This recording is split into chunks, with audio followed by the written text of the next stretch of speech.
Hello, I'm Sally Aneri, and welcome to Fearless Forward, the podcast that asks leaders how they've faced their fears. Today, I'm in conversation with a prolific entrepreneur and international businessman whose range of talents and experience is simply breathtaking. Following a technical first degree, several years detonating explosions in the Libyan desert, and an MBA at a prestigious business school, Pablo Ettinger embarked on a seemingly conventional career in the chemical industry. 12 years later, though, a chance phone call from a fellow business school graduate with a startup idea changed his life forever. In 1997, they founded Caffe Nero. Today, it's a chain of over 1,000 coffee houses in 11 countries. Since then, Pablo has been what most of us would call a serial entrepreneur, especially in the fields of technology, hospitality, and music, and he's been involved in more projects than I can count. One highlight is co-founding one of the UK's first B Corps and fastest-growing community social network, streetlife.com. He's also on the board of the luxury leather goods company founded by his father in 1934 and is a mentor to many young entrepreneurs. Pablo's first loves, though, are music and food. The pianist in his own jazz trio, he's a highly accomplished musician who's also spent many years building platforms for emerging musicians to become better known. His latest venture is co-founding the live music event management agency Banq, which represents many of the best independent artists in the UK. I first met Pablo in the French Alps. We'd put our big old farmhouse on the market, and Pablo and his wife Christine were practically the first people to view it. A few days later, they'd made an offer. Now they're happily settled here and are offering retreat and holiday accommodation as we did before them in one of the most beautiful villages in France. Pablo, welcome. Thank you, Sally Ann. You know, you've had a hugely successful career and life. You know, a long and happy marriage, 3 accomplished children, professional fulfillment, financial reward. And I'm wondering, were there times when you experienced doubt or anxiety and where you perhaps questioned yourself and your decisions? There certainly were. I mean, I've always been a risk taker, and I've done some really unusual things in my life that were incredibly risky and managed to survive. So I suppose that's how I've always kind of gone through life. I mean, I've had jobs as a mine clearer. I worked in explosives for a couple of years.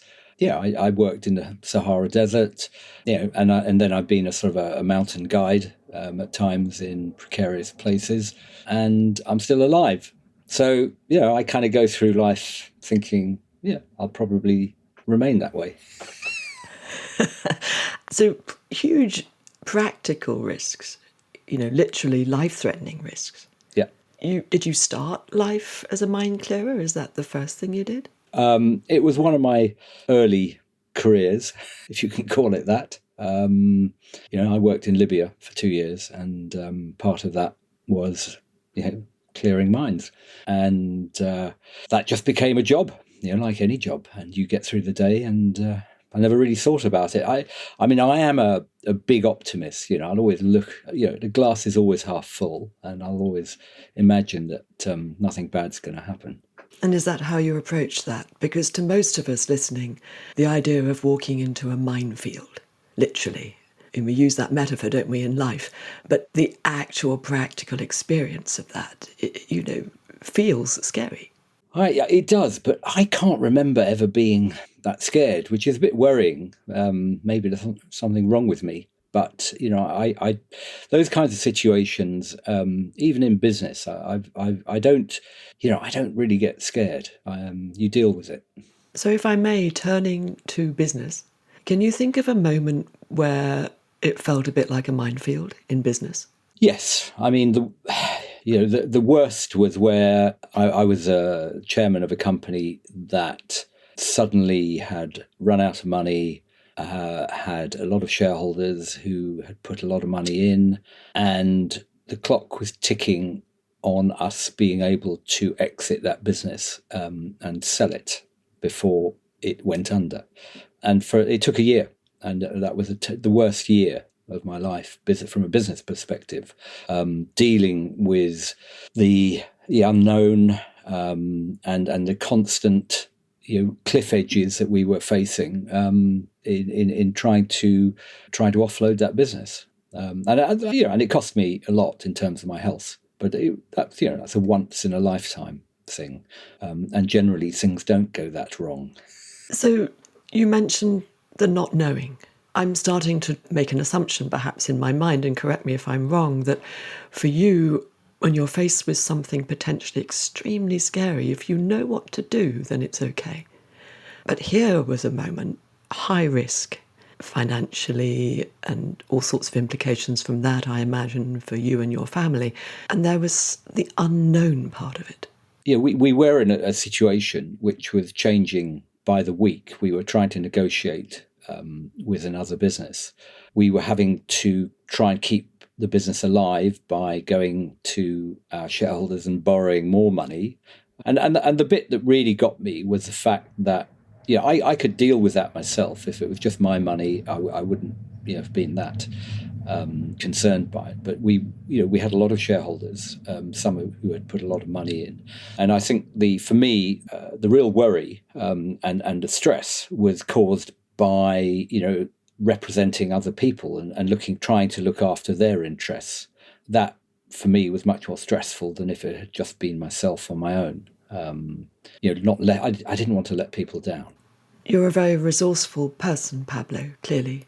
Physically resourceful, mentally resourceful, emotionally probably too. But here you were at a limit because there were things beyond your control that might have serious impact on others. Totally beyond our control. We were negotiating with an American company and a bunch of lawyers. We had no idea what was in their mind, how they were going to react, how the negotiations would go. And they didn't know how weak we were, I suppose. So we were constantly having to sort of live on the edge of them, of trying to negotiate from a point of extreme weakness without them finding out. And in the end, we did. I mean, the business was sold, and we kind of got away with it. So what carried you through all of that uncertainty, all of the unknowns, all of the challenge of that? I don't know. Sheer bloody mindedness. You just got to keep going. You can't let people down. You can't just walk away. That's the thing. Once you're in a battle like that, you can't give up. I mean, because you're representing other people. And this is impossible to know because it's not what happened, but had it been just your experience and nobody else was involved, let's say, this hugely difficult thing only affected you, wouldn't have mattered to anyone else, would you have behaved differently? Yeah, I think I probably would have. I can't imagine sort of exactly how, but, I was constantly fighting for other people. And, of course, that has a big impact. It influences the way one behaves all the time. And if it had just been me, I probably would have walked away. I would have just said, you know what? Yeah, this is not worth it. It's too stressful. Fine, give up. And the idea of giving up, when I say the word give up, how does that feel to you? Does it bother you? Yeah, definitely. I mean, the thing I always say to entrepreneurs is that you can never give up. You just keep going. It's never over till it's really over. And, there's always a way out. And I've got so many examples of businesses I've been in, including Caffe Nero, where, you're very close to the edge, but you just pull back. It's very, almost to the point that I say to entrepreneurs, if you haven't had that experience of just going to the edge and then coming back, you're probably not doing something right. The entrepreneur's journey has to go to the edge at some point. It really does, yeah. Mm. And in Caffe Nero, or with Caffe Nero, what was the edge for you? I mean, the obvious edges are where you run out of money, which is kind of rule number one for any small business, is don't run out of money. The problem in retail is that you have to pay your rent every quarter, and that is a cliff edge. That's a natural cliff edge. And, there were at least 2 occasions where we were coming to that cliff edge and we couldn't pay our rent. We overcame it. Essentially, we went to friends and family and said, how would you like to give us some more money? And they did. And so you got through that. So the edge of running out of money. Were there any other edges? There was the edge where we took the business public. We floated it on the stock market, which, with hindsight, might not have been the best thing to do, but we did. And of course, immediately the stock price started declining, and it kept declining to the point where, I went to the chairman and said, this is just not working. I mean, what's the point? We were working 6-7 days a week, 10, 12 hours a day, and clearly the stock market didn't recognize what we were doing.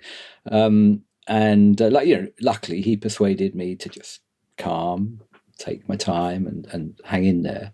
But it did get to a point where we were just so frustrated with how people valued our business that I could have given up, but I didn't. And I suppose having the right people around you, people like your chairman, in the moment when you needed to hear the thing that you knew inside, but nevertheless, it was helpful to hear it. Oh, massively helpful. Having that wise head on substantial shoulders around you is really important. And I kind of now play that part with the entrepreneurs I work with. And there have been times recently, definitely, where I've had, I've just said, we let's think this one through. Don't respond immediately, give it 24 hours and then make your response. I suppose when the stakes are high, we're much more likely to react and perhaps not always make the right decisions. So yes, pausing and taking a step back and making sure the response is considered. Yeah, and sometimes, you're just too close to the action. It needs someone who's a little bit remote to see the situation as it is. And just, I would say, rule number one is, never respond immediately to anything, an email or whatever, just 24 hours. So you mentor entrepreneurs now, Pablo, with all of this experience that you have. You're giving it back. Is that a way that how you view it? Yeah, I enjoy it. I have a lot of fun. What do you enjoy about it? I enjoy working with young people. I enjoy their energy. I love building businesses, and I'm not going to build my own business now on my own. I know that, but I can work with other entrepreneurs and help them from the inside. I mean, I'm very active, and it's a lot of fun. And if you think of a moment when working with an entrepreneur gave you the most joy, can you identify what was happening then in that moment? Yeah, I mean, recently, I'm working with an entrepreneur, and he had two co-founders who were not doing any work and not adding any value. And in fact, they were bullies, I would say. And we needed to get them out of the business, shall we say. And we put together a plan, and we actioned that plan, and we took them out of the business. Because that's a difficult thing to do, I can well imagine. It was very, very complicated. But he's a great guy. He now runs the business on his own. He's gone from a position of being depressed and frustrated, particularly, to a point where he's now loving building a great business. And it's building very fast now, which it didn't do for about 4 years. Sounds like you helped him remove the obstacles to that. I definitely helped him remove those obstacles. And if I may ask, the opposite to joy, which might be fear, some kind of fear, in your work today, are there moments when you experience that? No, there aren't. Which maybe that's worrying. Maybe I should. Maybe I'm now think I'm invincible. No, I mean, I'm not frightened by failure. Inevitably, when you work with small companies, some fail and some succeed. And failure is not something that frightens me. It's just a natural part of that process, if you like. Of course, it's incredibly disappointing, but there's nothing to be frightened about. It's normal. I mean, one of the entrepreneurs I'm working with at the moment, but I'm very hands-off. It's a female entrepreneur, a great entrepreneur. Her last two businesses went under. She's now on the third business. So she keeps coming back? Yeah, and you have to. You just keep going. So your third one, as you say, never give up, but also keep coming back. Yeah, I mean, and you've got to be prepared to pivot. You have pivot, that sort of techie word, but what it means is you've got to be prepared to say that's not working. Let's do something that might work, and changing, and that's difficult, for entrepreneurs, because they are, you become a bit set in your ways, and that's what you've been doing, and maybe you don't have the knowledge of doing something that different thing. But you have to do it. You've got to be prepared to do that. So never give up is about seeing the possibilities. There's always a way out. So what I'm hearing is there's never been a moment in your life, Pablo, where there wasn't a way. That's a big question. No, I mean, I've always found a way through. Sometimes you get blocked. I didn't pass my exam. I didn't go to Cambridge. There's no way I was going to pass that exam. But, you do something else. Were my parents disappointed? Probably. Was I? No, I ended up at a great university, and that led to all kinds of interesting things. There's always another way. And I'm sort of a great believer in fate as well. It's in your hands to find another way, and when you do that, you make the best of it, and that's what was chosen for you. If you want to believe in a greater being, then that's what was intended. It's like you've done everything you could, and then there's a voice saying, you know what, this is your path. And your interaction with others is very important to you, isn't it? I mean, everything I've heard in this conversation is about serving others. I suppose so, and I love working with other people. I'm not a one of those sort of one solo entrepreneurs who leads from the front and is sort of this egotistical maniac. And there are a few around. I love working in teams. It's so much more. It's just a positive energy that one can get from being part of a team. It's like being in a band. There's something about it that is unique, and then being able to serve other people in whatever way justifies everything. It gives it its reason, does it? It does. And I suppose, I mean, as important as relationships are to you, like everything, there's two sides. So there's the joy of the relationship, and I suppose the fear of something going wrong. There's always that worry, of course. I mean, as an entrepreneur, it's got to be in the back of your mind, and you spend all your life, all your time trying to make sure it doesn't go wrong. That's our life, and when it goes right, it's that wonderful feeling. But it takes time. It takes years and a lot of hard work. And how do you take care of yourself in all of that? Well, I now am much more aware of stress as a health factor. It did make me very ill at one time. So I do yoga 3 or 4 times a week. I go to the gym 2 or 3 times a week. I swim once a week. I do a lot of skiing in the winter. And I try and minimize the stress in my life one way or another, which is not always possible as an entrepreneur. There would always be times of stress, but I try to keep it sensible. I mean, stress is an ever-present factor in life, I think, isn't it? But I guess what I'm hearing, it's about your relationship with it. Yes. I mean, I'm more wary now of going into situations which might lead to, massive stress for whatever reason. I'm more wary because I did pay the price.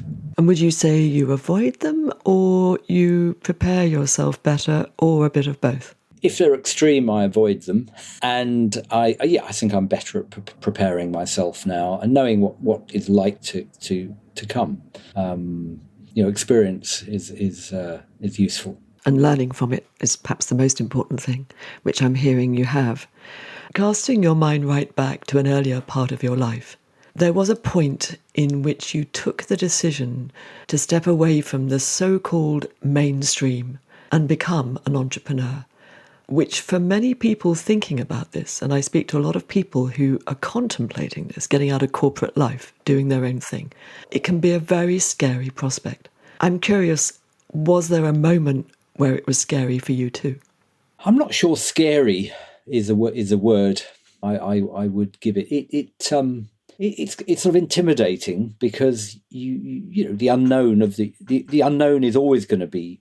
I don't know if scary is the right word, but clearly you're going into something where you're probably taking a big financial risk. You're changing your life in some way, and the outcome is always going to be unknown. But I never found it too scary, and I think part of it is because, like most entrepreneurs, there's always a plan B, and people think entrepreneurs are very love risk, but actually, in some respects, we're very risk averse. You're always imagining what happens if it doesn't work. What else are you going to do? And you have another plan. And when I left corporate life, I took a 80% salary cut. We came back to England, not really knowing what I'd be doing for over the longer term if it didn't work out. But I actually had another job lined up just in case. Yeah, and. I never needed it, luckily. But for 2 or 3 years, we didn't know whether Caffe Nero was really going to work or not. And you have to be prepared. You just keep going, and you can imagine. My parents were horrified by their physicist, son, who had a big job in a big company, suddenly turning around and saying, "No, I'm running 5 coffee bars." Were they? Yeah, they were, of course. Like all parents, you would be, wouldn't you? And it took a few years before even my father reluctantly probably accepted that maybe it hadn't been that crazy. And did it feel like a courageous thing to go against what you knew to be their wishes for you? I don't think courage is the right word. I think it may be foolhardy. We had an idea, we had a vision. As a team, I'd shared that vision over.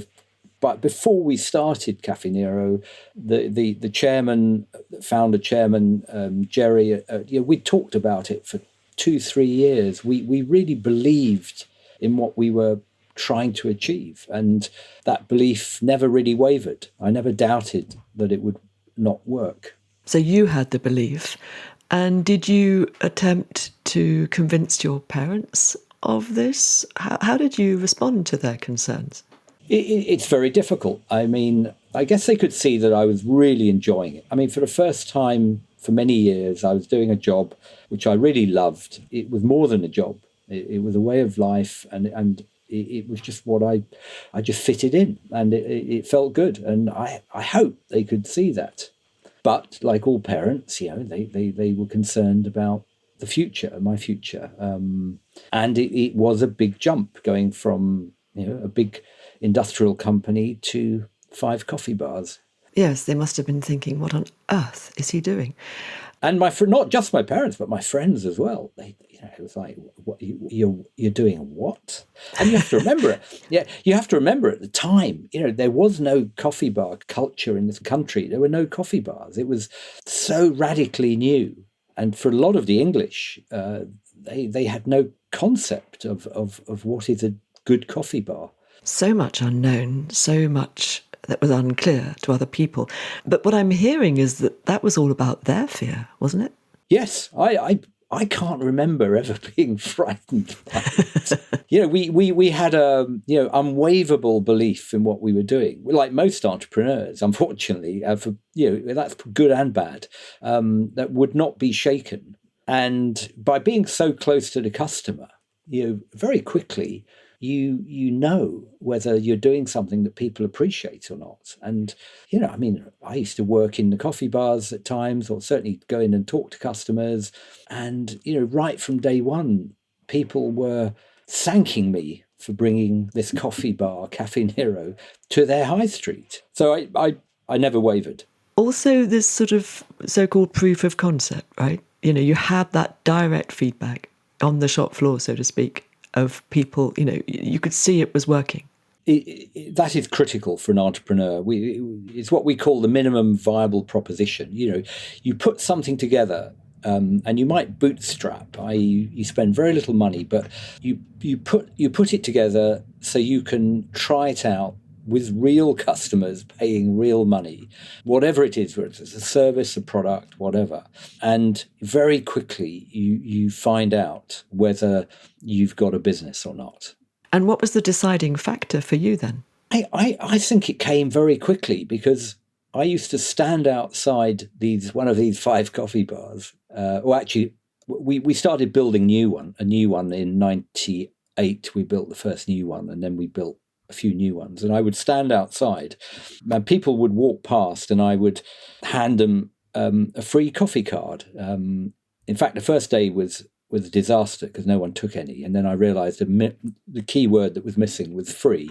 And as soon as I said free coffee, everyone would grab it and go straight in and have a coffee. And the moment, I kind of knew, I really thought maybe I wasn't that crazy, was when I would be there the second day, and those same people, without being given a free coffee, would go in and buy a coffee. And it was at that point where you get that repeat custom, people spending their own money, that you've got something that people appreciate and are prepared to spend money on. And that came very early on for me. It wavered at times, as I said before. When we went public, there were times when we questioned whether we'd done the right thing. But in terms of the attraction or attractiveness of coffee bar culture in the UK, I never doubted from that moment on. So you then hit some difficult moments, but that carried you through. We were very single-minded. We were very focused. Jerry, the chairman, kept us focused to a huge degree. When we thought, maybe we should go abroad, you get the UK done first, and we had that very single-minded, one idea, one product, one concept. That's what you do, and you stick to it. Because entrepreneurs are notorious for going off in different directions far too early, but we didn't.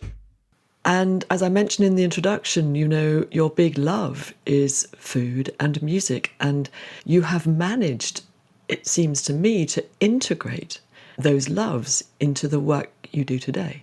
Well, I mean, when we started Caffe Nero, I for many years I looked after all the food and beverage, but also I did all the music programming, because music's always been an important part of the brand. Every cafe has music in it, and by doing the programming, getting to know musicians, as a musician myself, I got to know a lot of younger musicians, and then starting to put their music into Caffe Nero, and then some of them asking if they could play live. Then that led into helping to be part of a music festival. It just sort of built organically around what I was doing at Caffe Nero, to a point today where I've actually given up everything I do at Caffe Nero apart from music, and now I still program all the music. We still help to run a big music festival every year. We have some live music in store. And is that also a way at the time that you saw you could differentiate yourself from let's call it the other two big coffee shop chains, Starbucks and Costa, for example, and loads of others since, but looking to how you could be different? Yes. I mean, as a small private company, we've always been up against major international corporations, Starbucks and Costa. And we've always looked at ways that we could cost effectively differentiate ourselves in the market, whether it's the quality of our coffee, the way we train our baristas, and music. And we do get a lot of positive feedback about the music that we play in store, which is it's very personal. I mean, I still help to manage that playlist and make sure that every track we play is appropriate at the appropriate time. So, for instance, we have classical music in the morning, sort of quite chilled, laid back, Mozart, etc. And then that goes into jazz at about 11:15, and then the whole pace of the coffee bar picks up with the jazz. It's incredible, and it works. It really does. And then in the afternoon, we go more into a bit of pop, singer-songwriter, Americana, and again, there's a different vibe in the afternoon. And we used to get complaints about the classical in the morning, and interesting, we don't ever get complaints now. I think people actually really enjoy that piece, and that time of the day. People now are very happy to have classical music. And, if I may, digging a bit deeper into your love of music, I mean, you play, you're a pianist in your own, and you've also co-founded, tell me about this new thing that you're doing in music for musicians. Well, having built a kind of a means to help young musicians sort of build their career by putting their music into Caffe Nero, it means they get heard by a lot of people, and they get paid. They get good royalties now because they get heard in the UK around in about 650 coffee bars. But there's a limit to what I could do with the musicians, and I really wanted to take it to another level. The way I look at it, the Caffe Nero is kind of rung 1 and 2 of that musician's career, and I wanted to get them up to rung 3 or 4 of the ladder. And 6 years ago, by pure chance, I met a couple of other crazy entrepreneurs who love live music, and we started Talent Banq, which exists to discover, nurture, and promote really great independent musicians who are unsigned, and give them a stage somewhere, not just in London now. We work in Manchester and other places, but we are now putting on about 30 gigs a week in London for these musicians. So it gives them another step up. It gives them more income, and it gives them an audience as well. So we work with restaurants, clubs, private events, whatever, finding work for these musicians, and as a live music agency, and that's been fantastic. As an impact business, we've paid out already well over £1.5 million to these grassroots musicians, and that's a wonderful thing to be part of. So if I were a young musician, or a musician of any age, I suppose, how would I know about you? How would I find out about you? We have quite a reputation in London now. People find us. I mean, Talent Banq. Anyone Googles it, it has a Q at the end, BANQ. We get about 5 to 10 approaches a week from musicians. They find us. We are pretty unique in this country in the way we work. Word gets around quickly when you're providing such a brilliant service. Yeah. And so that's a huge amount of joy. And are you also physically present at some of these events? I mean, how does that work for you? I go to fewer events now, I have to say. I've kind of calmed down a bit. Yeah, I was going to 2 or 3 events a week. I go to probably 1 a week now. So I'm a bit, it's a crazy life working in live music. Obviously, you can be out every night. And our team, and particularly the CEO, Ray, he is out every night at a gig, if not 2.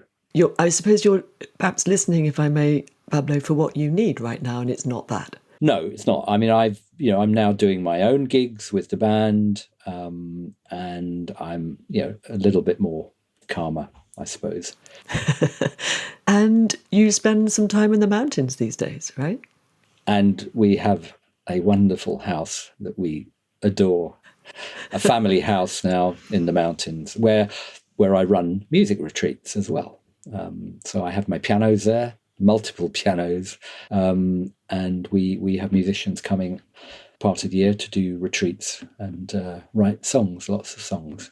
So that's been, it's another, I suppose, chapter in my life. Obviously, spending more time in the Alps rather than in London, but I work from home most of the time anyway. So from that perspective, it works really well. What do you think it is about the mountains where, if you're a musician and you want to spend a few days writing songs, what is it about the mountains that might help that?